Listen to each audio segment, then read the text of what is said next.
So I'm going to wait. I am very excited about this one. Chocolate vegan desserts. We are in for a treat.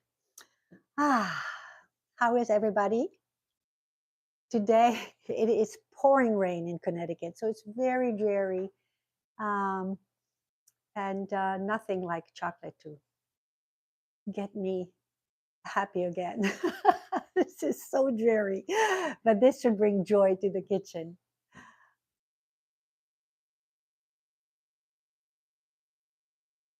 So I'll wait a few minutes, and I'm purposely not showing you the two surprising ingredients that I'm going to be using. One for my chocolate vegan zucchini.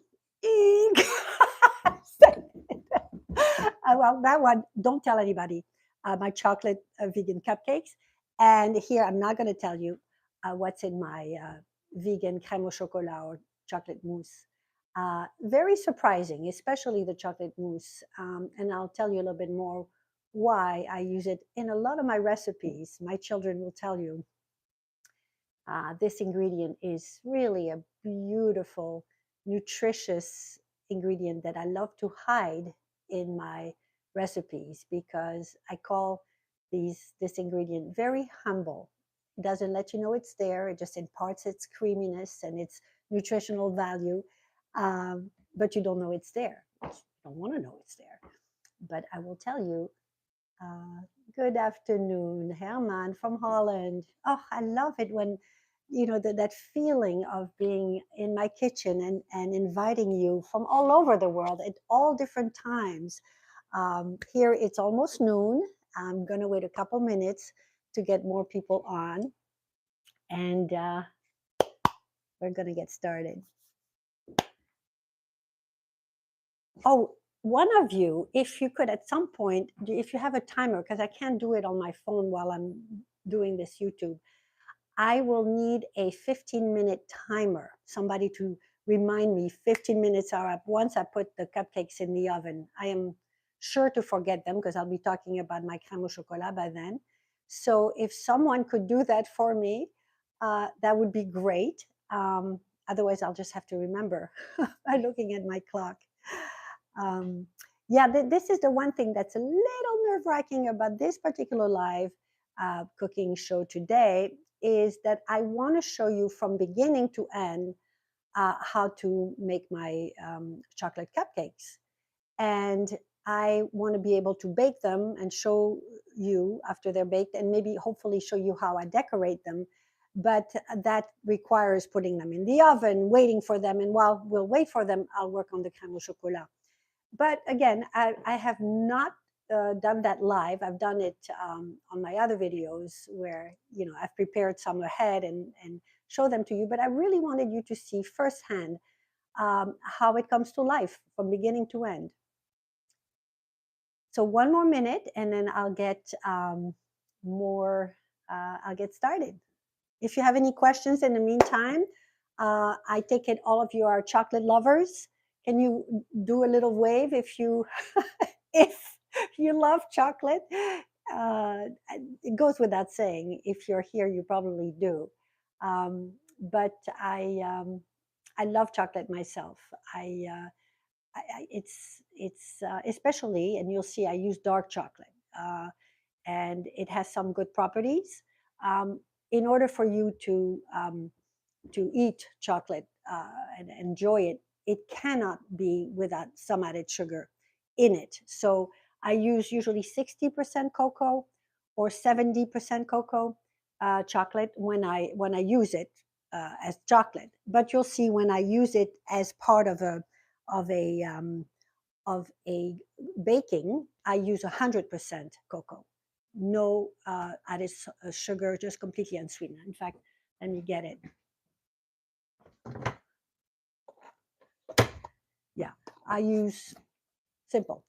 The only ingredient here is cocoa. No added sugar, no added salt, simple cocoa. But that will be for my chocolate cupcakes.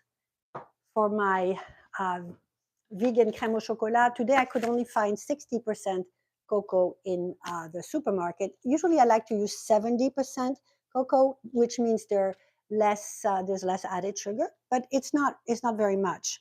In fact, here the total added sugar is 5 grams, which is really minimal, and that's great. And I'll tell you more about that. If you are a strict vegan, Ghirardelli won't do. You should get a fully vegan, no butter, fat, no whey in the ingredients. But I don't particularly mind, and I just use Ghirardelli. I really like it. Okay, so I think it's time for us to start. Welcome everybody. Today is chocolate day, and I, as I was saying before, I love chocolate, dark chocolate, and I love chocolate desserts. And both of these recipes I used to make non-vegan years ago when I didn't think to be vegan. I didn't realize what impact it had on the environment or on our fellow species. And for over the last, I would say, 7, 8 years, I've become more and more aware of veganism. And I'm not fully vegan, my husband is, but I am more and more incorporating plant-based protein, vegetables, legumes, and the most difficult one, the most intimidating one for me was baking, because baking, you depend on the eggs, and you depend on the sometimes the milk, or in the olden days, butter. I never use butter anymore, but Frenchie that I am, butter was one of those ingredients that I used all the time. So I've done away with that, and today I'm going to show you my crème au chocolat and my chocolate cupcakes, both vegan. Let's start. You're not getting any sound. Is everybody hearing me? Can everybody hear me? I think so. Okay. Good. Okay, so let me get started. And I just want to make sure everybody's hearing me. Yes, good. Okay, so let me start. I am going to start with my chocolate cupcake. And the very first thing I'm going to do is replace the eggs.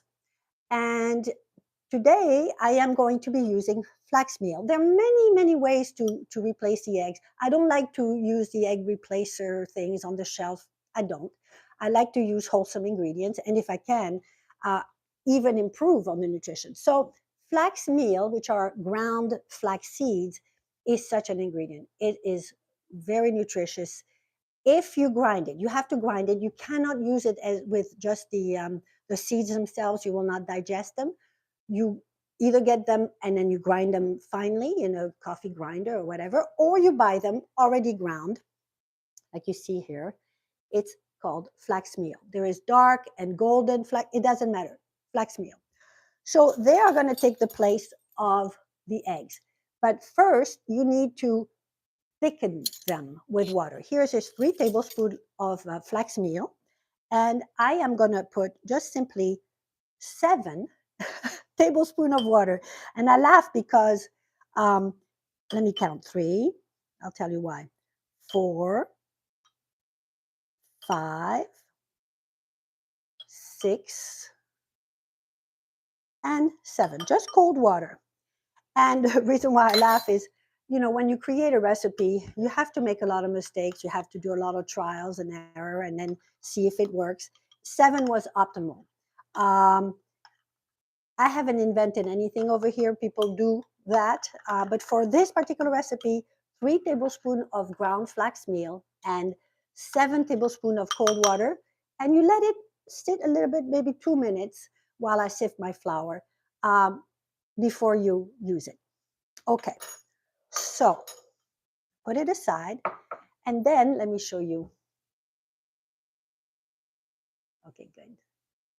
And then I am going to sift my flour. If you don't feel like sifting and it's annoying, I've done it without sifting. It's just so much, it's a little lighter when you sift. So there is 2 cups of whole wheat pastry flour, by the way, or no, here it's whole white wheat flour. They're very similar.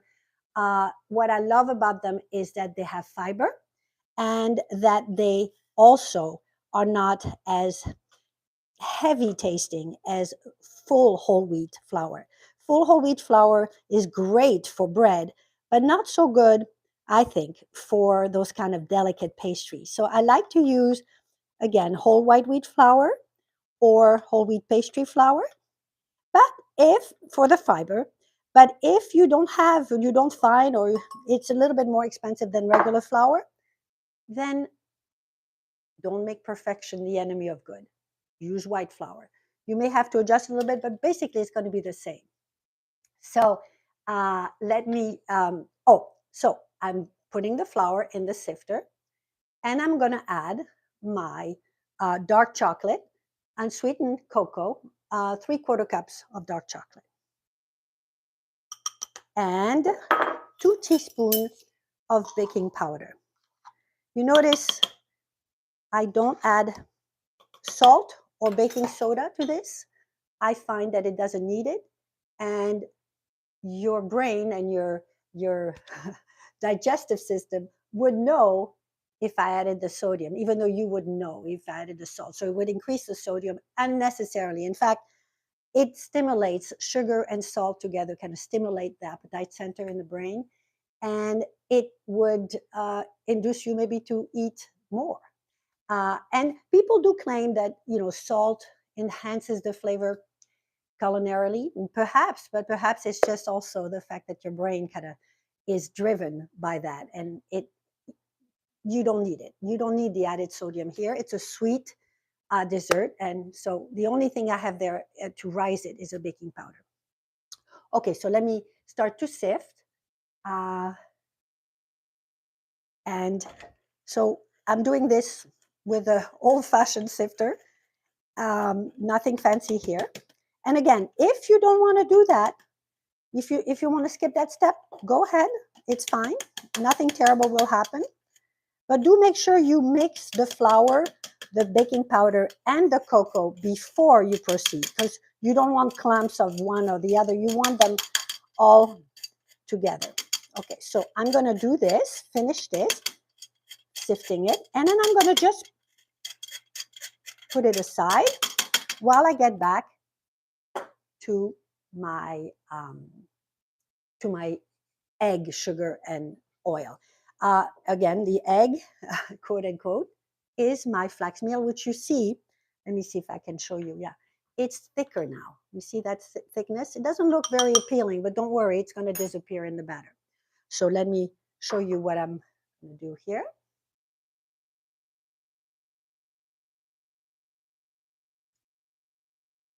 So right now I'm not looking at your questions, but when I look in the screen again, I will. So if you have questions, keep them for when I look in the screen.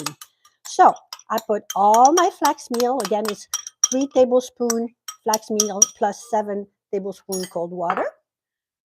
Sugar. Now remember, this is a dessert, and a dessert, of course, that's when you expect sugar.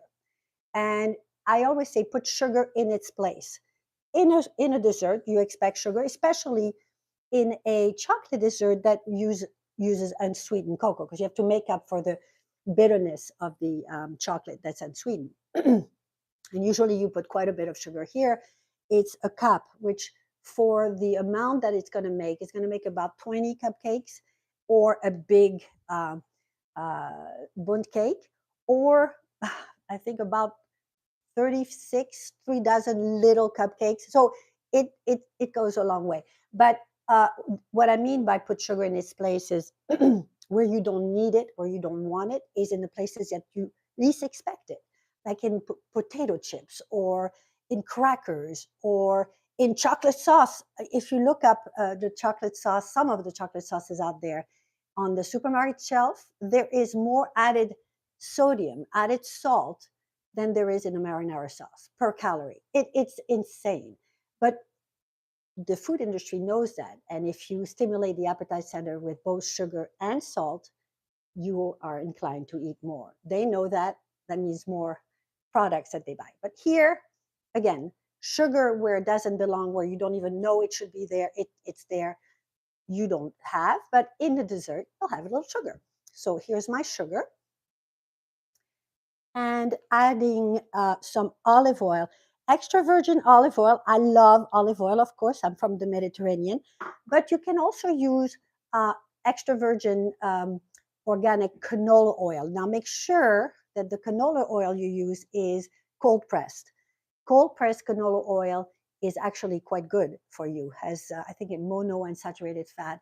It is good, and my husband wrote about that. People canola oil, they think of processed. No, use the cold pressed canola oil, and it's quite good. But in this case, I've done it with both.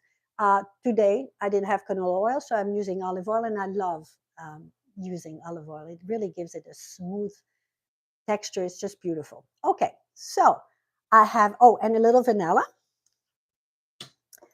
Can you see? Yeah, a little teaspoon vanilla.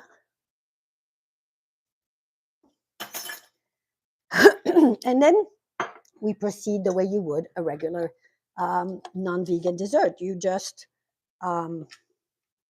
mix until creamy.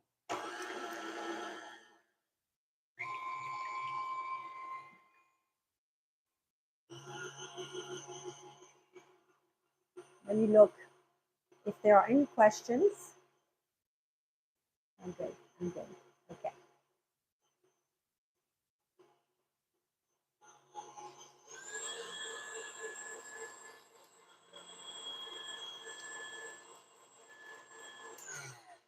Okay, you see, nice and creamy. And now I add my dry mixture. Remember, it's whole wheat white flour, whole wheat pastry flour, or whole wheat white flour, baking powder, and unsweetened dark cocoa. So when I mix it, it's going to be quite thick. Don't panic. Then comes my special ingredient that I gave away at the very beginning that really will make this absolutely moist and surprisingly pudding like. Just rich, beautiful. So let me start.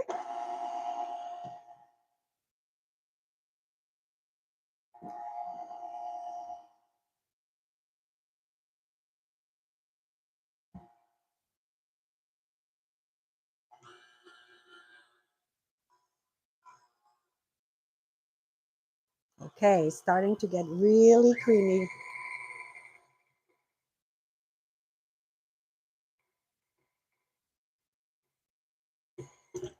Okay, so you see it's very, very thick. Not to worry, because next comes and the last ingredient, which I absolutely love. And those are my zucchini, freshly grated zucchini, raw, with the skin and all. You just rinse them beforehand. Normally you get, I say 3 regular zucchinis, but look at the one I found.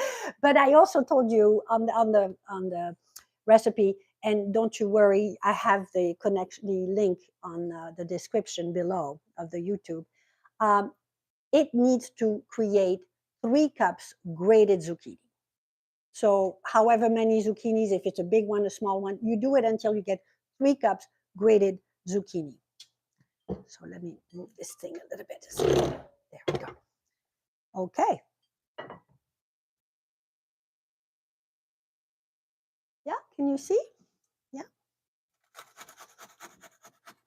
Simple again. I mean, I do have a food processor, but I also love to have things be using the most simple uh, tools, because I want to make sure that anybody, my children included, when they were students and they didn't have any of this fancy stuff, they could do it too.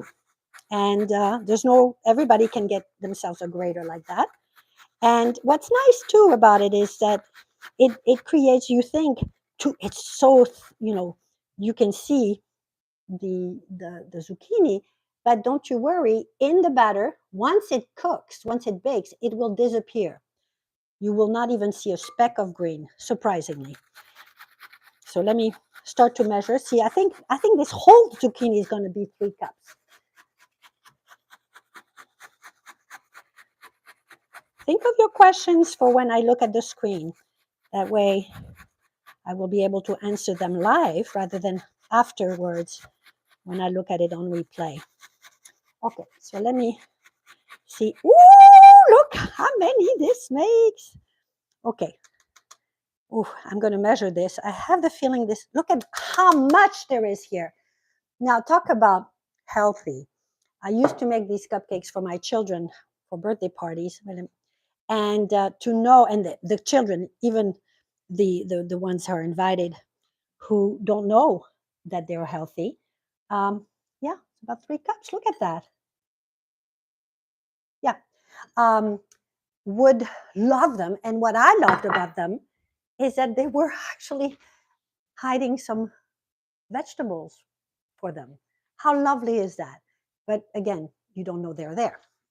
Okay, so I am going to put the zucchini in my thick batter, and you will see it'll make it thinner.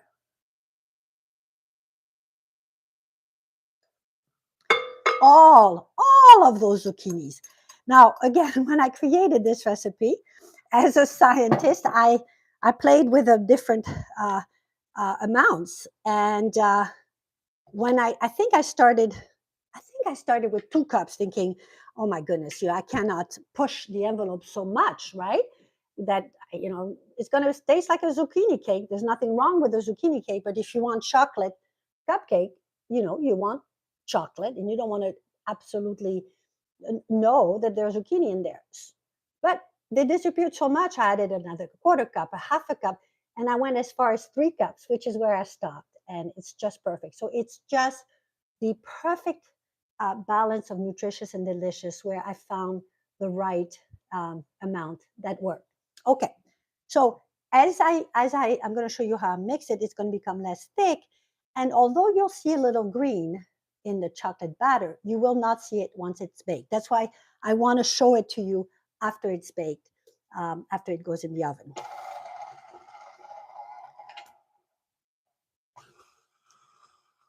Can you see?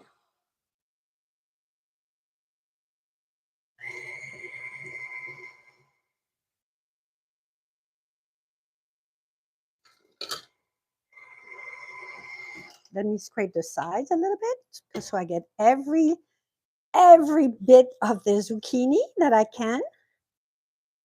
And not to worry, it's going to disappear. That's why I want to show you how it looks afterwards once it's a cupcake.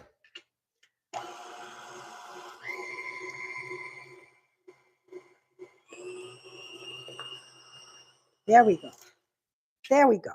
Okay, so you see it's a lot less thick, and it's going to be very easy to spoon into my cupcake holders. Again, I have made it as a full bundt cake. This makes a whole beautiful one, and it's delicious, and each slice dark and moist. And or I've also made it in regular cupcake size, like this, so good size. But today, because I want to make sure I get to bake them and show you the result, I'm going to make them into very small little cutie chocolate cupcakes, mini cupcakes. And I love to use these little silicone cupcake holders. You don't have to, obviously. But what's nice about them is they unmold beautifully, and you can serve them without the cupcake holder or serve them with them. They're so cute. Anyway, so let's see if anybody has questions. Good. Okay, good. So I am going to show you how I spoon it in there. And I'm only making what? I'm gonna make 12 right now. But you in fact, again, if I were to make it in this size, it would be 3 dozens, which is fantastic for a little birthday party. But about 20 for the regular cupcake, and a full bundt cake nice thick bundt cake with this amount. So it's, look, I'm doing it. I don't want to do it, you know, 2/3 full, like I say in my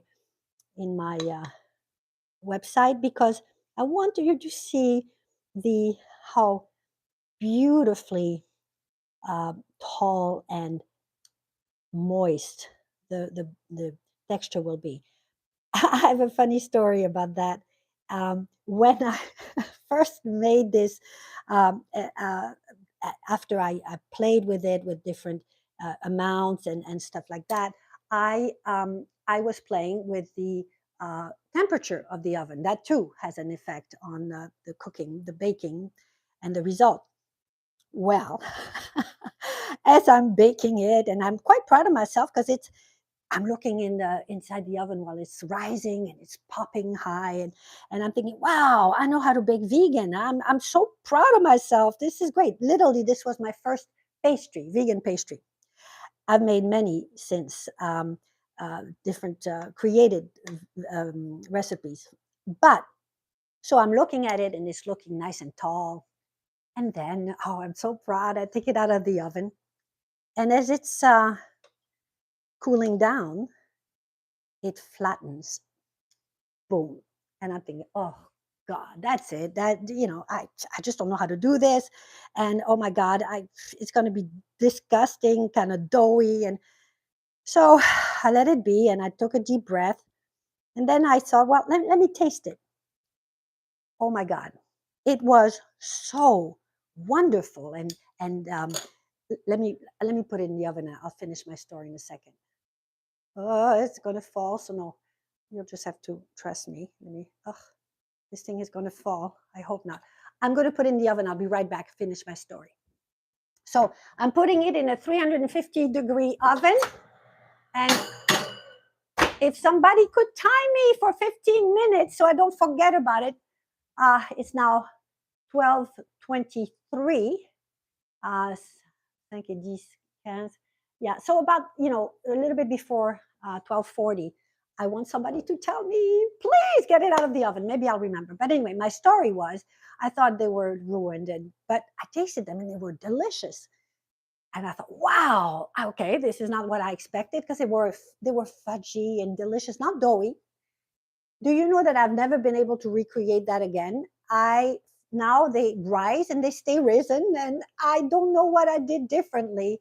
I think it was a temperature. I think I was baking them at a higher temperature than I do now. Now it's 350, but I love them the way they are now. They will rise nicely, and I will show you how I decorate them at the end. They're so presentable, and again, just delicious. So moving on to my crème au chocolat. So the crème au chocolat, it's like a mousse au chocolat. Normally a crème au chocolat, it's like a, it reminded me, I wanted to recreate my petit pot de crème au chocolat, which usually are baked custard. And I did that at first. I wanted them to be hot, but then I've presented this recipe so many places. One of them, that was the biggest place where I presented it and we served it, was for a dinner that they were looking at my husband and myself doing a demo, and he was doing a talk about nutrition. I was talking about the practice of nutrition and doing an onstage presentation of my cooking, and we were serving 700 people. And one of the things we served them is this crème au chocolat. Now, it's complicated if you want to do it in a little, ramequin, what do you call it, a ceramic thing that you put in the oven. Then you have to wait till it cools. You have to present it. I thought, you know what? Since this is vegan, now I'm making it vegan. I am going to not cook them at all, not bake them at all. I'm going to make it from beginning to end and just chill it. And therefore, I can serve it any way I want. I serve, and I'll show you hopefully, in a little flute, a champagne flute. It's so elegant. Or in a beautiful little cup that you like. Anyway, the point is that I don't have to bake it. And that is just as good. I tried both, and I love it just as much. Okay, so let me start by telling you why I particularly love this vegan recipe. Uh, Normally, a crème au chocolat requires eggs, sugar, sometimes cream, and of course, dark chocolate. I have done away with the eggs, with the sugar, and of course, the cream, and I just kept the sugar. Ah, the sugar, que je suis bête, the chocolate.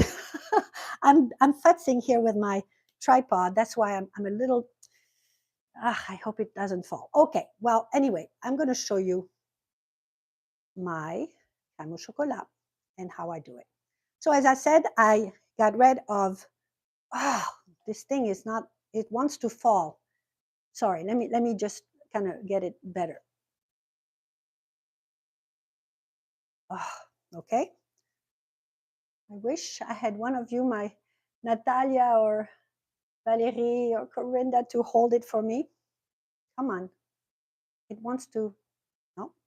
Okay, let me do it differently now. Yeah, okay. Okay, there we go. So, as I said, I did away with the extra added sugar, the eggs, and the cream. And I kept the dark chocolate. And it is just fabulous. And I think what's amazing is it exemplifies what Cuisinicity is all about. You know, the perfect balance between nutritious and delicious. There is no compromise on either side. It is luscious and onctueux, as you would say in French. You know, it's onctueux is like creamy and just light and delightful and just perfectly sweet. So first, and this is where I have a very surprising ingredient that I love, that I put in a lot of my recipes because they're just wonderful. But wait a minute. First, I'm going to start with the medjool dates. So medjool dates, dried medjool dates, no added sugar.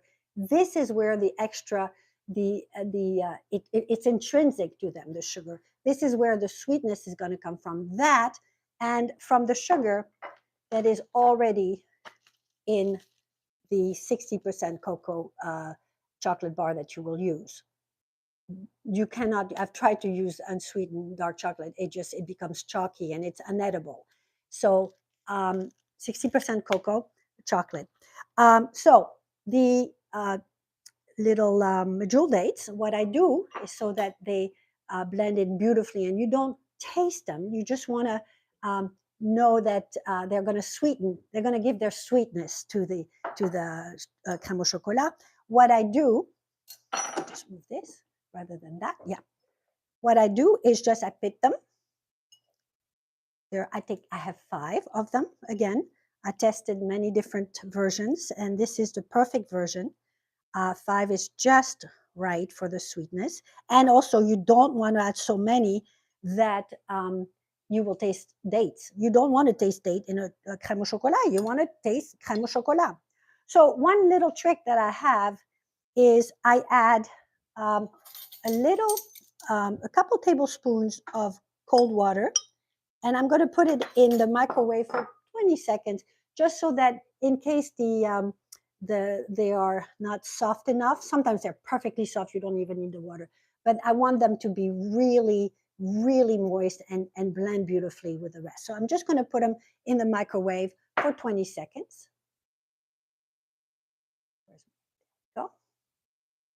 Okay. How are we on time with the, no, we're still good with the muffins, the cupcakes. I have another 7 minutes, something like that. I haven't forgotten yet. Okay, so good. So medjool dates, boom, they go in here with the water. Good. Then I put some coconut milk, a whole, what is this? 5 ounces, 5.46, so 6 ounces of unsweetened coconut milk, not cream, coconut milk. Coconut milk is not particularly good for you. It's not bad for you. Here, it just gives it that wonderful texture that I love. And it's not enough to taste the coconut, which is very important to me. When you have a crème au chocolat, you want crème au chocolat. You don't want coconut chocolate cream. So I put it in there. And then those of you who saw my live video last week saw me cook with tofu. I never used to cook with tofu. Now you see I do, as you saw last time.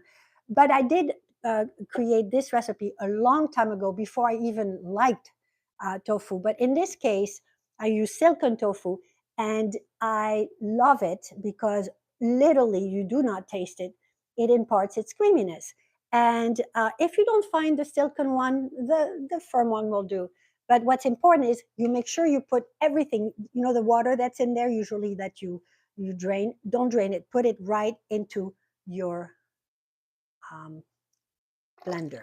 Plop. Woo-hoo! And by the way, this is interesting. When I made this recipe, this was in Texas, in front of those 700 people that had this crème au chocolat in their beautiful flute on their table, I was also showing them how to make my crème au chocolat. And I thought, oh my God, they're going to be so disgusted. They're going to say, how can I eat this thing? It's disgusting. It has tofu in there, and what is this? But they trusted me because they knew me. After all, they had invited me and my husband to talk. And so I did it, and I wasn't, I knew they were going to get to taste it right away and know that it was delicious. And I knew what I was doing. So here is my secret ingredient: lentils, cooked lentils. I like to use black cooked lentils, but if you don't find black and you find it easier to get the regular brown lentils or green lentils, it's fine. I like the black lentils. Let me show you. I find them canned, and I drain them and I rinse them and drain them. You don't want that black gook. But if you don't find it, it's easy enough to cook them ahead. Just cook lentils.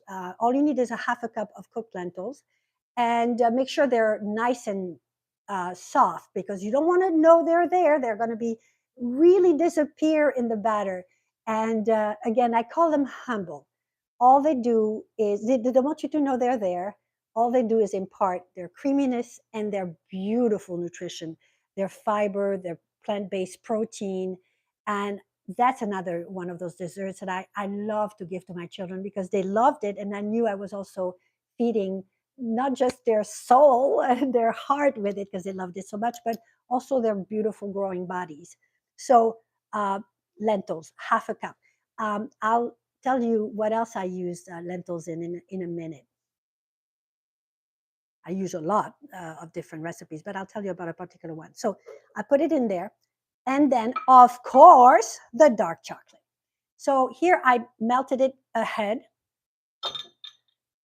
It's 8 ounces of dark chocolate melted in the microwave. Don't add any milk or any plant-based milk, nothing. Just dark chocolate melted in the microwave. It took about 2 minutes on high. So I put it in here. Oh, let me show you.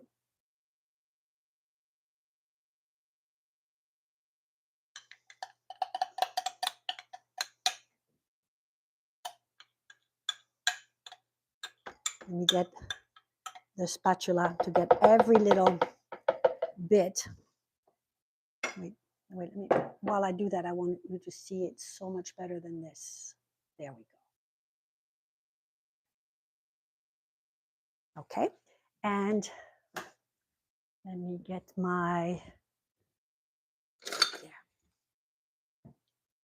get every little bit of the dark chocolate melted in there.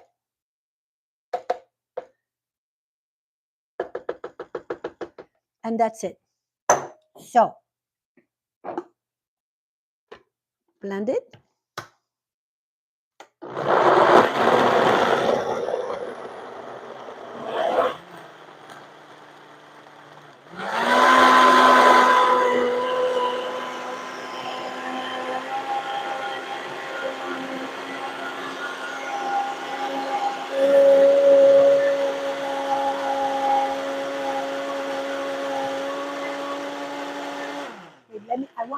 to see if I can open this thing so you can see it while it, how do I get this thing off?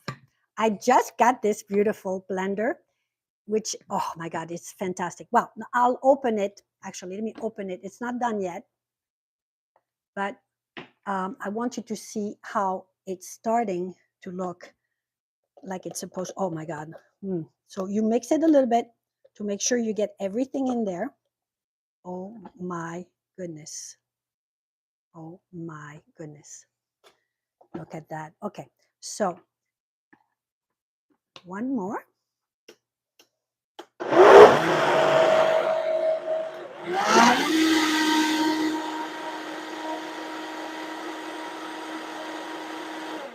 And there we go. There we go. Oh my goodness. Let me get a spoon. Where's there a spoon? Ah, I forgot to bring your spoon. Meanwhile, you can tell the creaminess, how beautiful it looks. So,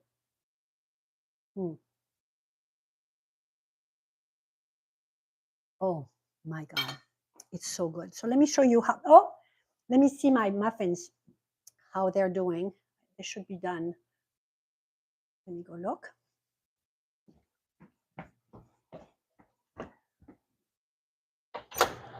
Oh, cuties.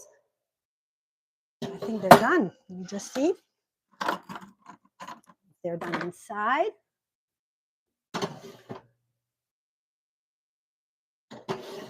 Gonna give it one more minute. Okay, one more minute. Don't let me forget, because I mean I could take them out now, but just one more minute, so they're just perfect. Okay, so let me show you how I like to present this beautiful crème au chocolat.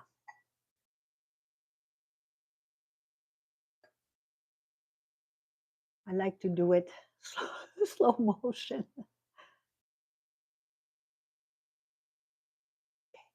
Don't fill it full yet, and as you would in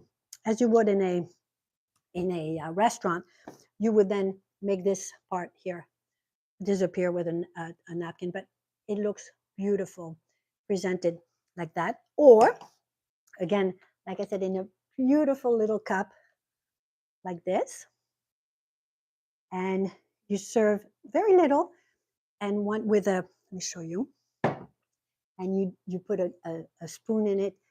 It's so beautiful, all aligned like that. Or you can go much smaller in a little thing like this. Or I even found those cuties, plastic cuties, for my Christmas party last year, where I don't know how many it made, and it freezes beautifully too. So, oh my God, crème au chocolat with the lentils. Now let me take out my cupcakes, and I'll come back. And while they're cooling, I want to tell you about what else I use lentils for. And I also promised that I would show you my fudge, chocolate fudge sauce that I love to drizzle or frost my cupcake with. So I'll be right back. Let me get my cupcakes, turn off the oven. Yes.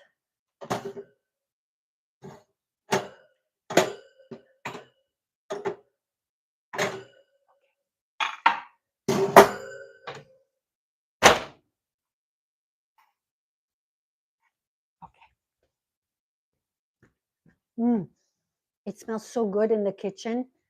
Oh my God. And you can, I can't unmold them yet because they're too hot, but you can tell they're very moist, and you will not see any green specks in there.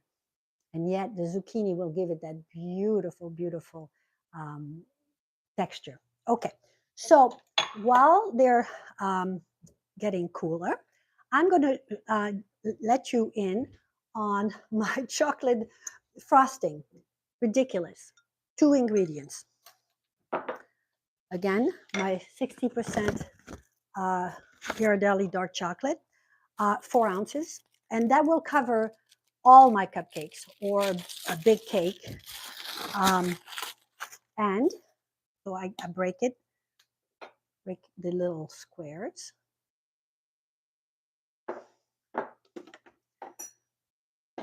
Yeah, can you see it? Yeah. Okay, break the squares. And 1/4 cup to 1/3 cup, depends how thick you want it, of almond milk.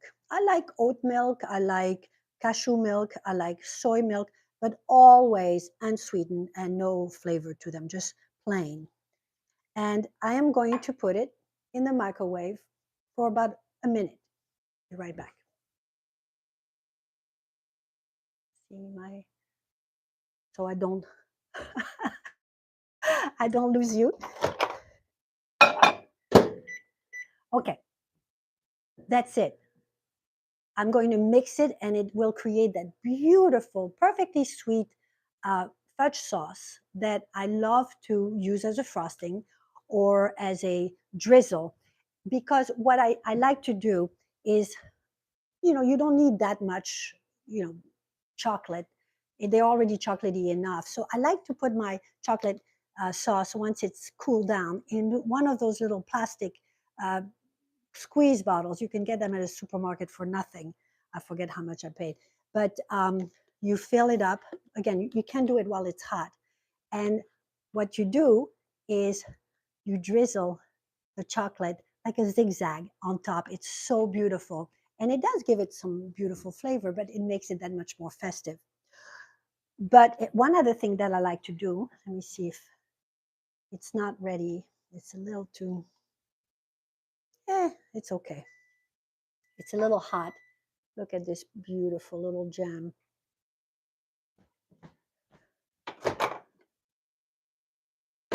I'll give it another minute to cool. I'm going to show you how the this at first said, oh my God, maybe there's too much milk. Don't you worry.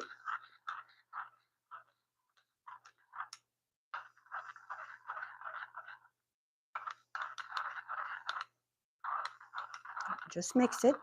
It'll be the perfect consistency. And certainly when it cools down a little bit, even better. Look at this. See? Perfect consistency. There's a little bit I have to do. Okay, so imagine that it's cooler than this. I would put it in my little squeeze bottle, okay? But to prepare my little cupcake, I would do this. Oh, I didn't prepare everything because I just want to show you absolutely everything that I do. So a little plate.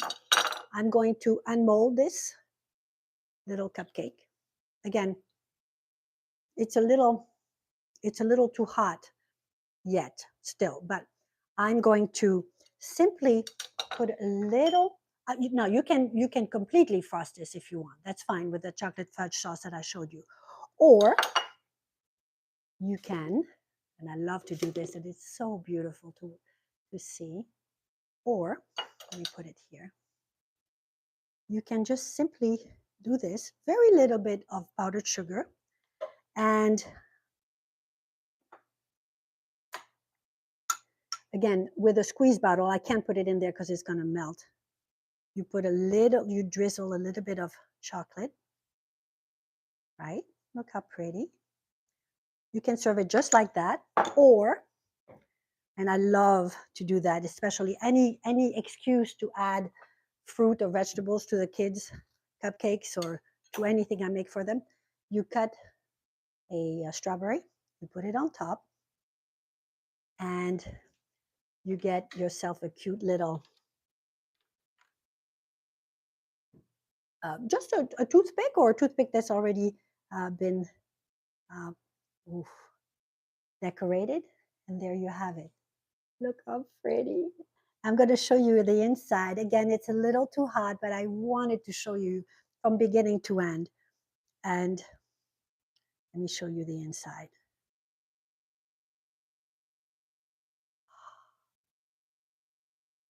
You see how, I mean, no green specks. I'm gonna have a bite. What the heck? Oh my God. Mm, delicious. So here, there you have it. Vegan chocolate desserts. Oh, and there's one more. I just want to tell you about. I put the recipe at the bottom on the description below. That I would tell you that what else I use my lentils in. And one thing that I do, and I did for many years when my children were growing, is to hide them in a chocolate oat milkshake. And it's called the cocoa almond oat shake or whatever. But I put a frozen banana, almond milk, some oats. Oats is a wonderful source of fiber, and lentils. And to sweeten a little bit, a date, a mineral date. And it makes it a huge, beautiful smoothie.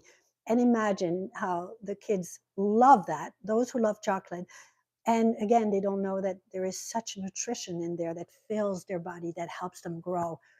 And there's nothing that makes me happier. So I hope you enjoyed, and sending you lots of love et beaucoup de chocolat. Bon appétit.